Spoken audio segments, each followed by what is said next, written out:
Oh, this is a really great topic of debate. It's hotly contested right now in the community. And that's because we really don't have any good studies in the adjuvant or neoadjuvant space in non-clear cell kidney cancer. Now, looking back to some of the prospective studies, specifically Pembrolizumab monotherapy, it was tested in a large population of patients with non-clear cell disease.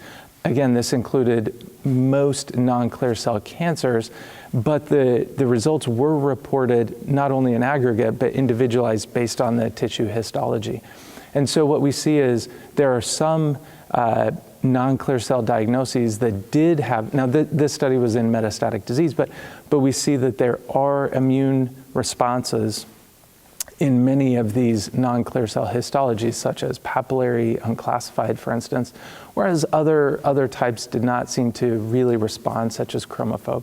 And this data really provides a lot of compelling evidence that there might be some role in the adjuvant space for some of these non-clear cell histologies. However, we don't have any prospective data.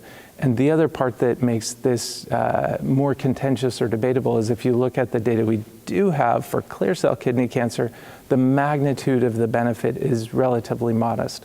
So when you look at the fact that clear cell seems to have a larger magnitude of response to immune therapy in general compared to even unclassified or papillary, it makes it very murky to really predict if we're likely helping patients by doing adjuvant therapy. So again, it's a very complex discussion that I end up having with these types of patients in clinics. Should they or should they not have adjuvant therapy? But in the situations that I do consider or offer it, it's really limited to those histologic types that we seem to have stronger signals for immunologic responses, such as papillary or unclassified.